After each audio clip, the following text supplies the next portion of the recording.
on family values. Values कब डिवैल्यूएट होती है, मूल्य का अवमूल्यन कब होता है? जब हम इसको समझेंगे तभी हम मूल्य को ग्रहण कर पाएंगे।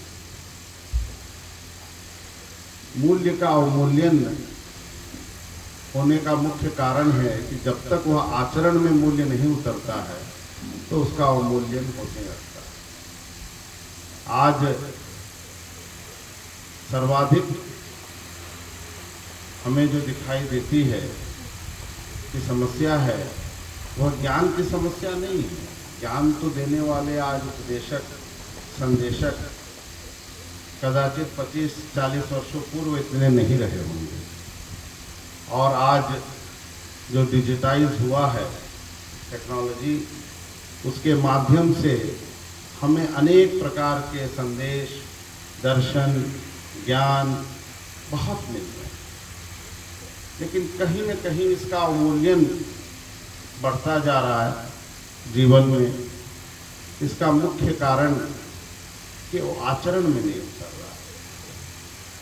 जब तक हम किसी भी ज्ञान को, किसी भी मूल्य को अपने जीवन में आचरण में नहीं उतारेंगे तब तक हम उसका लाभ नहीं ले पाएंगे। मैं भी कोई बहुत नई बात शायद नहीं कहूँगा, कहने का तरीका हो सकता है नया हो, लेकिन बातें सब शायद वही होंगी, लेकिन आचरण में कैसे उतरे यह बहुत ही प्रमुख विषय है। तभी हम वह जो मूल्य हमारे जीवन में हो, वो भी पारिवारिक मूल्य, जानना और जीना दोनों बहुत अलग अलग हैं। जानते आज हम बहुत, लेकिन जीते कहाँ हैं, यह बड़ा अपने अपने अंदर हमें ढूंढना पड़ेगा कि हम कितना जी पा रहे हैं। और जब तक नहीं जिएंगे तब तक कदाचित हमारे जीवन में कोई चमत्कारिक परिवर्तन नहीं होना। हम बहुत बहुत आभार व्यक्त करते हैं रोटरी क्लब का, और सर्वप्रथम जो हमारे सूत्रधार हैं माननीय श्री सतीश जैन जी, जो मैंने इनके अंदर ये पाया कि ये खोजते रहते हैं कि कहाँ से कुछ ऐसे विचार के जवाहिरात मिले, मणियाँ मिले और हम उसको समाज के सामने लाएं। कदाचित इसी कड़ी में वो हमारे पूज्य गुरुदेव को भी कई कार्यक्रम उन्होंने कराया लोगों के बीच में। उन्होंने अभी हम लोग कुछ दिनों पूर्व बैठे थे जब इस कार्यक्रम की रूपरेखा शायद बन रही थी, तो उन्होंने कहा कि बातें बहुत अच्छी होती हैं लेकिन बहुत लोगों को उसका लाभ नहीं मिल पाता। हम लोग भी क्या हैं कि सुनने के बहुत आदी हैं, बहुत अच्छी अच्छी बात सुनना चाहते हैं, खूब तालियां भी बजाते हैं, उनको सुनते हैं, इनको अरे उन्होंने बड़ी अच्छी बातें कही, इन्होंने बड़ी अच्छी बातें कही, फलाने बड़े अच्छे वक्ता। अरे भाई ये सब बातें तो बहुत अच्छी हैं, लेकिन उन अच्छी बातों को हम कब अपने जीवन में ग्रहण करेंगे और वह कैसे उतरेगा? ये जो विज्ञान है, ये जो साइंस है, इससे जब तक हम वाकिफ़ नहीं होंगे, हम कितने भी ज्ञान को सुन लें, बहुत सारे विचारों को सुन लें, तो कदाचित उससे कोई प्रभाव पड़ने वाला नहीं। पहले हम आए अभी परिवार के ऊपर। पूज्य हमारे गुरुदेव जी का दोही था, एक्चुअली मनुष्य 4 आयामों में जी रहा है, व्यक्ति के रूप में, फिर एक परिवार में सदस्य के रूप में, जो भी सदस्य हो एक परिवार का वो स्वामी के रूप में या अन्य सदस्य के रूप में, फिर एक समाज में उसकी भूमिका है, फिर राष्ट्र में एक भूमिका है। प्रत्येक व्यक्ति की इन 4 आयामों में उसका जीवन, उसकी भूमिका चल रही है। और अभी सबसे महत्वपूर्ण भूमिका है व्यक्ति के रूप में और उसका परिवार के रूप पहले हमें समझना होगा कि हमारा व्यक्तित्व क्या है, हम व्यक्ति क्या हैं। जैसे अभी हमारे भारतीय सनातन परंपरा में योग, ध्यान, ये सारे जो विद्याएं हैं, विधाएं हैं, उन्होंने भी कहा कि अपने आप को जानना है। कि अपने आप को पहले समझना पड़ेगा कि व्यक्तित्व क्या है, व्यक्ति क्या है। व्यक्ति के अंदर एक शरीर है जिसमें मैं हूँ, उसमें मन है, फिर उसमें बुद्धि है। इन 3 आयामों में हमारा शरीर है। हम इस बाहरी शरीर को तो बहुत ही ख्याल रखते हैं, खान पान से लेकर के, शुद्धता से लेकर के, पहनाने ओढ़ाने से लेकर के, दवाई दारू से लेकर के हर चीज़ इसको प्रदान करते हैं। फिर जो दूसरा इसके अंदर जो एक है लेयर मन का, मन के लिए भी थोड़ी थोड़ी कभी कभी, जैसे अभी इन्होंने ध्यान का सत्र चलाया। ध्यान तो देखिए, ध्यान कुछ करने की चीज़ नहीं होती। हमारे गुरुदेव कहा करते हैं कि ध्यान तो रहता ही है मनुष्य का, लेकिन हमारा ध्यान है कहाँ।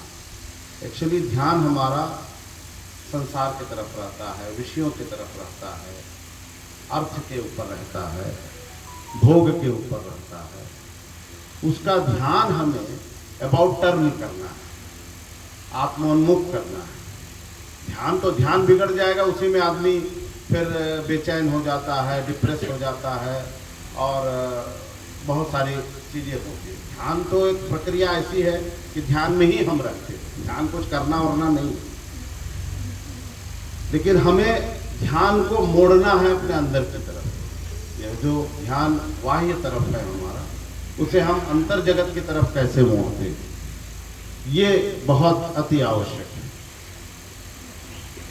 तो व्यक्ति के अंदर जो शरीर है, फिर शरीर का तो चलिए, और अभी हम लोगों के साथ एक और बहुत बड़ी विडंबना चल रही है जो मैं देख रहा हूँ भारतीय परिवारों में।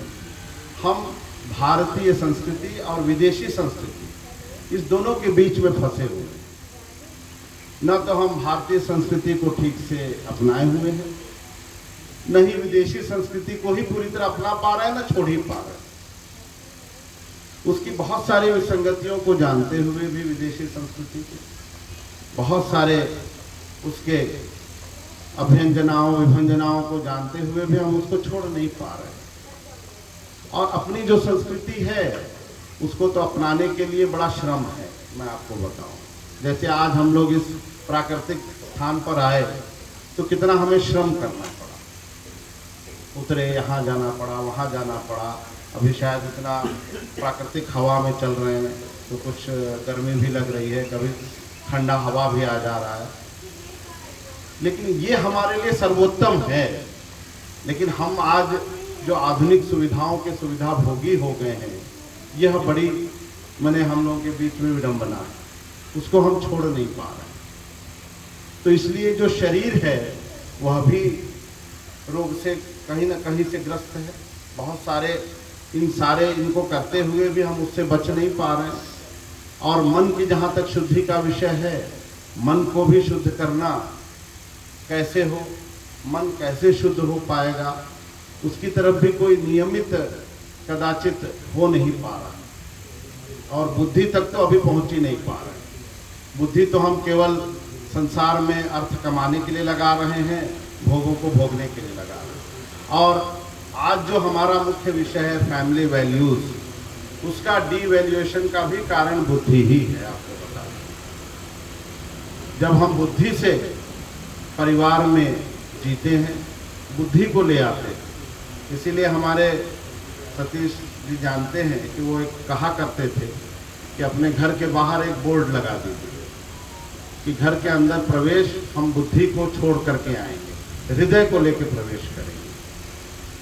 दिल से जीना है परिवार में। जब तक हम दिल से परिवार में नहीं जिएंगे, तब तक परिवार का जो मूल्य है और उस मूल्य के अनुरूप जो हमारा आचरण है वो नहीं हो पाए।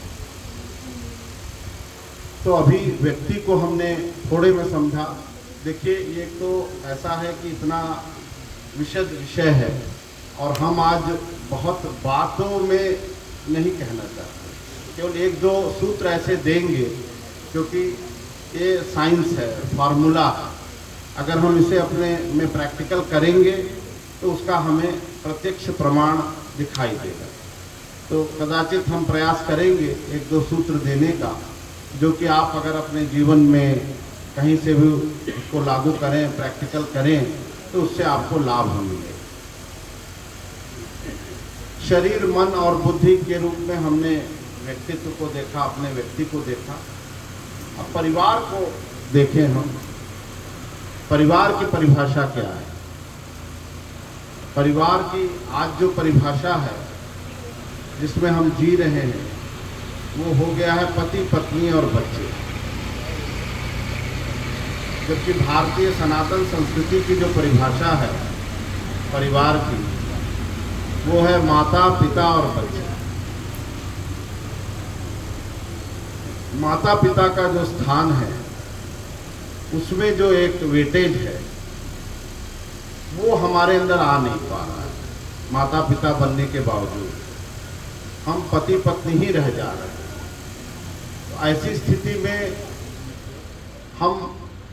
हमारा रोल जो है वो ज़्यादा पति पत्नी के रूप में चल रहा है, माता पिता के रूप में नहीं आ पा रहा है। ये देखिए, बहुत महत्वपूर्ण बात मैं कह रहा हूँ। ये बड़े साइंटिफिक बातें हैं कि इसे जब तक हम अपने अंदर चेंज नहीं करेंगे तब तक पारिवारिक मूल्य को हम स्थापित नहीं कर पाएंगे जीवन में। और इस समय जो सर्वाधिक विवादित संबंध चल रहा है वो पति पत्नी का है और बाप बेटे का है। ये सबसे विवादित संबंध चल रहा है, वो भी खास करके बड़े शहरों में, अभिजात्य वर्ग में बहुत बड़ी समस्या का रूप लेता जा रहा है। और बच्चों को लोग संभाल नहीं पा रहे। बच्चे भी बहुत तेजी से ऐसे रास्ते पर जा रहे हैं जिन रास्तों पर उन्हें काफ़ी दुख, दर्द और संघर्ष झेलना पड़ सकता है। इससे हम कैसे बचें, इसी विषय पर आज छोटा सा एक और ध्यान के साथ इस सत्र को जोड़ा गया है। और हम अनुभव करते हैं कि इस सत्र से थोड़ा कुछ तो हमें एक प्रकाश मिलेगा कि हम जीवन में, अपने पारिवारिक जीवन में कैसे मूल्यों को स्थापित कर पाएंगे। तो माता पिता के रूप में हमें अपने को अनुभव करना पड़ेगा। माता पिता के रूप में अगर हम अपने को अनुभव नहीं करते हैं तब तक हम अपने परिवार में उस तरह का एक जो व्यक्तित्व का निर्माण होना चाहिए नहीं कर पाएंगे। और उस तरह के व्यक्तित्व के निर्माण के नहीं हो पाने से ही हमारा जो एक सम्मान, एक मर्यादा एक परिवार में बननी चाहिए वो नहीं बन पा रही।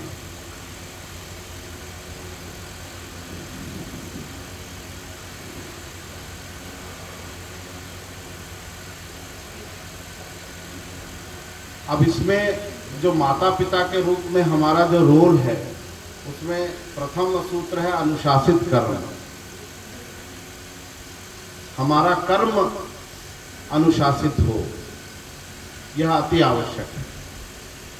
अब अनुशासित कर्म में अगर हम उसकी व्याख्या करें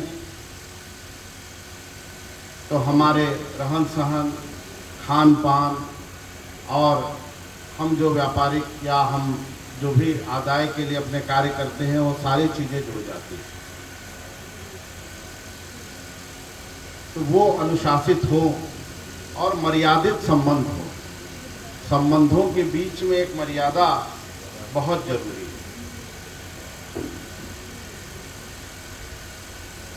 संबंध एक ऐसा है, कोई भी संबंध हमें हमेशा सुख नहीं देता, कोई भी संबंध हमें हमेशा दुख नहीं देता। जो पारिवारिक संबंध है, पति बहुत सुख भी देता है, कभी कभी उससे दुख भी मिलता है, पत्नी से भी इसी तरह है। लेकिन हमारी जो एक धारणा बन जाती है, हम दुख को ही याद रखते हैं, सुख को याद नहीं रख पाते। जिस संबंध से हमें सुख मिला है उस सुख को हम भूलते जाते हैं। अगर एक भी कष्ट, 10 सुख मिला है, 11वां कष्ट हो गया तो उसी को हमें स्मरण रहता है। जबकि प्रभु श्री राम की जो परंपरा है उसमें जब वो वनवास से लौटे वापस, तो जानते हैं आप वो किनके पास पहले गए मिलने के लिए? कैकेयी के पास ही। इसीलिए गए क्योंकि कैकेयी का दिया हुआ जो प्रेम था उनके प्रति वही उन्हें स्मरण था। तो यह पारिवारिक मूल्यों की स्थापना के लिए इस भाव को जगाना अत्यंत आवश्यक है कि हम संबंधों से मिले हुए सुख का स्मरण करके रखें, दुख को भूल जाएं। ऐसा नहीं है, सभी संबंध हैं, दुख भी देते हैं, सुख भी देते हैं सब में, क्योंकि दोष भी है, गुण भी। हमें क्या है कि दोष याद रहता है दूसरे का, अपना गुण याद रहता है। अपने अंदर मनुष्य के बुद्धि की यह विलक्षण जो है एक ये है कि हम अपने अंदर तो गुण देखते हैं और दूसरे में दोष देखते हैं। जबकि भगवत कृपा इसे कहते हैं, संत लोग ऐसा कहते हैं कि जब हमें अपने अंदर दोष दिखने लग जाए और दूसरों में गुण दिखने लग जाए तो वहीं से मनुष्य का सौभाग्य प्रारंभ हो जाता है। तो ये बहुत अति आवश्यक है। ये सब देखिए बड़े छोटे छोटे हैं लेकिन सूत्र हैं। हम चाहेंगे कि कृपया इसे आप स्मरण रखें या लिख लें, क्योंकि ये जैसे अभी उन्होंने कहा कि हमें रिवीजन करते रहना पड़ेगा, क्योंकि बाह्य वातावरण का ऐसा दबाव है हमारे ऊपर कि हम बार बार जो है नेगेटिविटी की ओर ही खींचे चले जाते हैं, जहां जहां पॉजिटिव की तरफ हमें खींच खींच के अपने को ले आना पड़ेगा। तो इस प्रकार से तो दो चीजें हैं, हमें अपने लोगों में गुण देखना है, दोष का दर्शन नहीं करना है। अगर दोष का वर्णन भी करना है, अगर कहना भी है तो उसी से कहना है और डायरेक्ट समझाने वाले भाव से, ऐसे भाव से कहना है जिससे कि उसे उसके दोष का भान हो जाए। अभी क्या होता है कि हम लोग 4 लोग जुटते हैं, जो 5वां नहीं है उसके बारे में का दोष वर्णन चलता रहता है। फिर 5वां आ जाता है तो 6वां जो नहीं है उसके बारे में दोष वर्णन शुरू हो जाता है। ये मैंने एक आम ये है, इसे जो है क्या कहते हैं, महिलाओं में भी कुछ ऐसा है ही है, माताओं में हमारे। तो ये चीजें हमें छोड़नी पड़ेंगी। और इसका एक और बहुत ही अद्भुत चमत्कारिक बात आपको बताऊं कि गोस्वामी जी ने भी कहा है रामचरितमानस में कि यदि हम किसी का भी दोष वर्णन करते हैं तो उसका हमें पाप मिलता है, और गुण का वर्णन करते हैं तो उसका हमें पुण्य मिलता है। यह चाहे तो चमत्कार आप कुछ दिन करके अनुभव कर सकते हैं। तो कृपया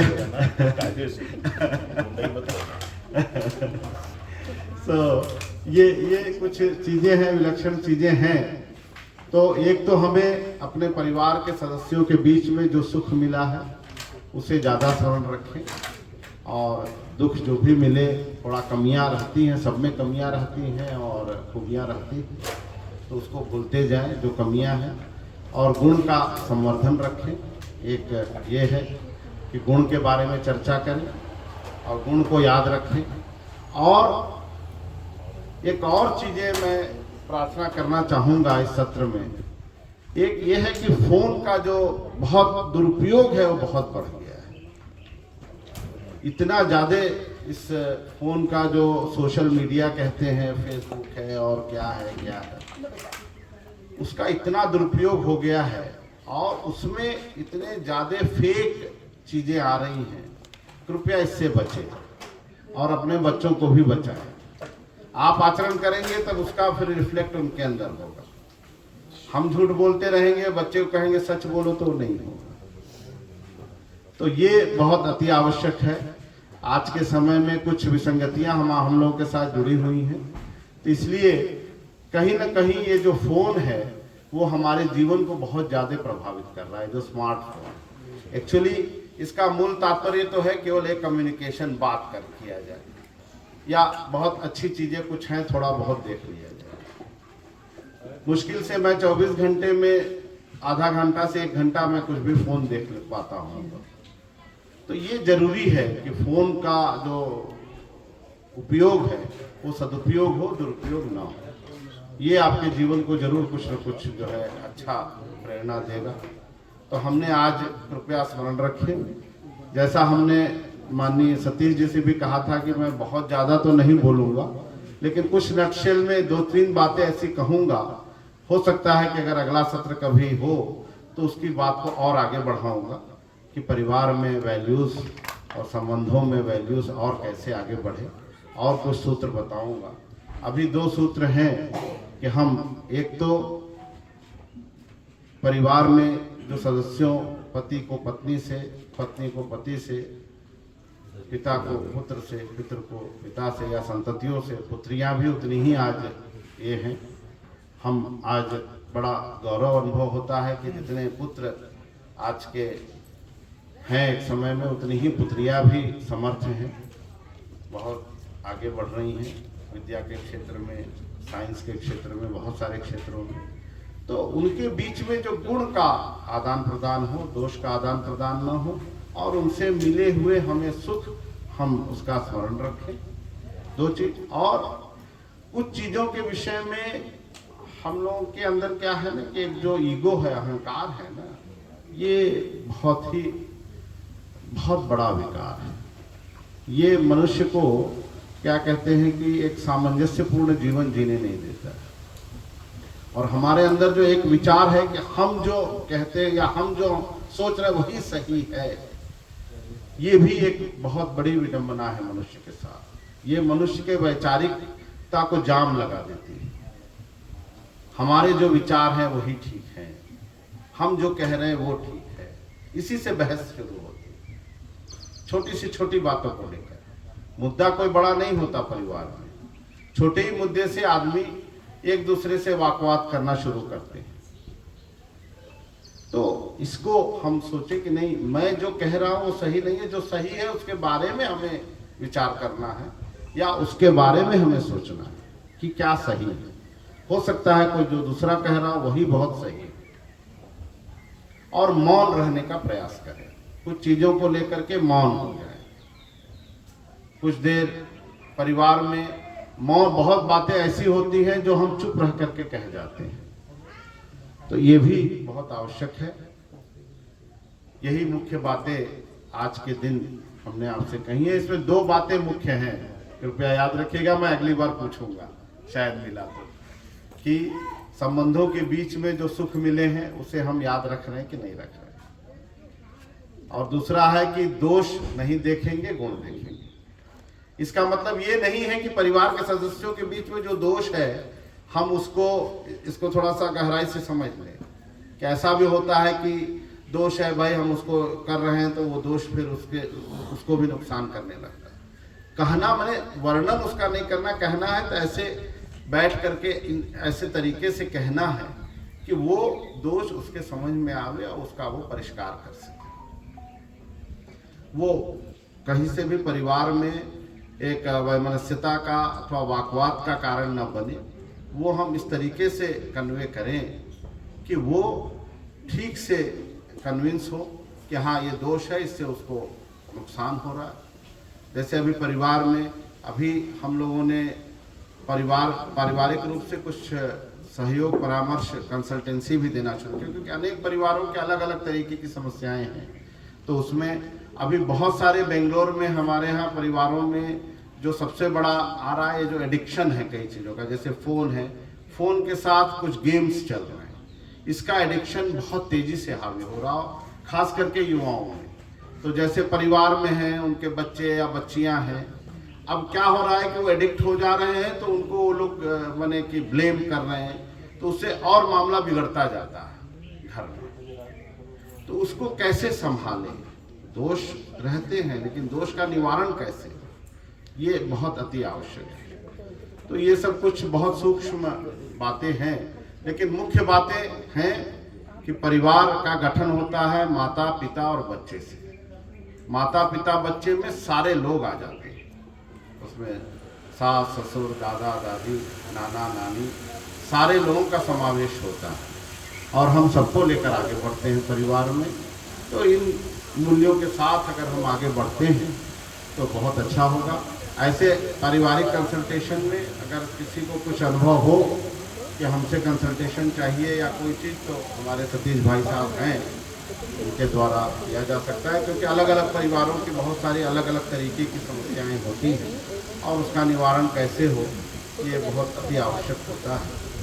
तो इन्हीं बातों के साथ मैं माननीय रुचि भार्गवा जी का, शुभश्री जायसवाल जी का और हमारे रोटरी के पुराने भी अध्यक्ष हैं और बहुत सारे गणमान्य लोग यहाँ उपस्थित हैं, माननीय हमारे सतीश जी का बहुत बहुत आभार प्रकट करता हूँ।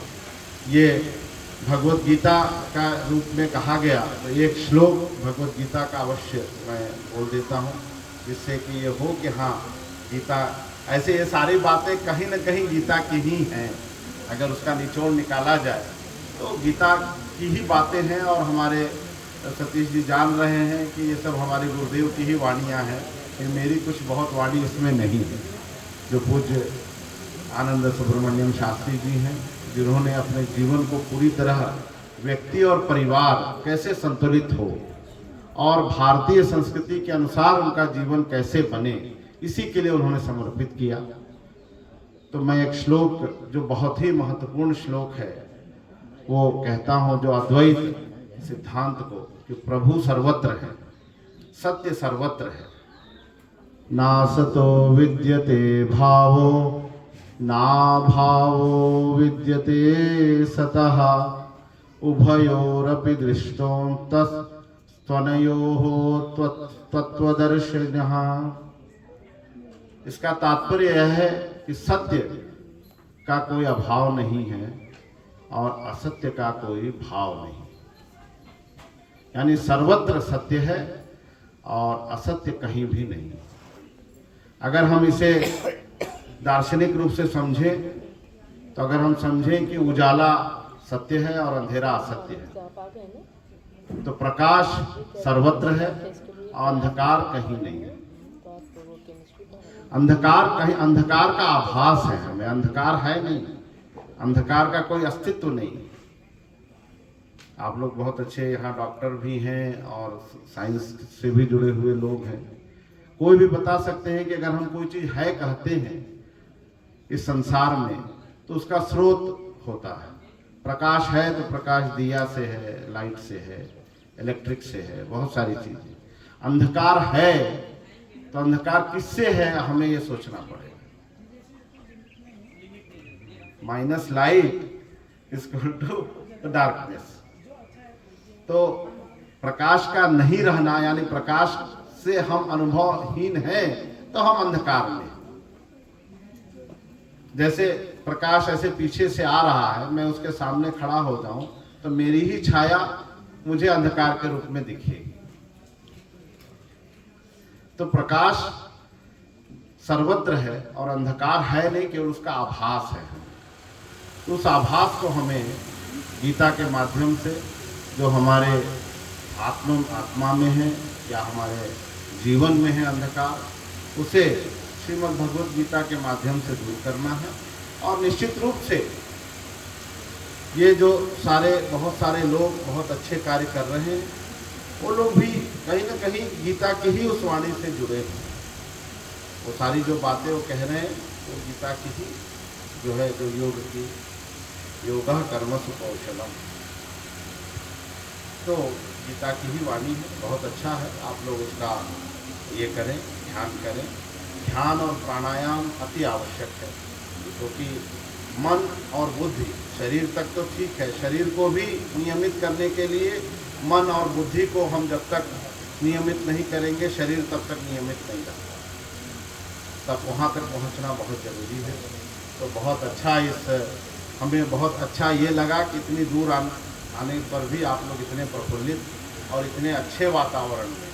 सही कहा जाए तो इस कार्यक्रम के लिए सबसे उपयुक्त अगर स्थान है, ऐसे ही स्थान है जो प्रकृति से जुड़ा हो और हमें हर तरीके से यहाँ पर एक शुद्धता का मिला, श्वास मिला, जो श्वास में जो विद्यमान है, जो श्वास कहते हैं, वही हमारे अंदर ईश्वर है। ईश्वर को अगर हम लोग साक्षात कहीं देखना चाहते हैं, ऐसे आदमी बाहर ढूंढता रहता है, लेकिन किन्हीं संत ने कहा कि ईश्वर अगर हमें है, जैसे बाह्य जगत का जो सत्य है, आत्मा है, वो सूर्य के रूप में हमें दिखाई देता है, हमें साक्षात भगवान के रूप में सूर्य को कहा गया। इसी तरह अंतर जगत में जो है, हम श्वास को अगर जो अनुभव करते हैं, वही हमारे अंदर ईश्वर के रूप में, आत्मा के रूप में। तो इन्हीं सब बातों के साथ आपका बहुत बहुत आभार, रोटरी क्लब का आभार। पुनः हम लोग जरूर मिलेंगे, इसके साथ आदर।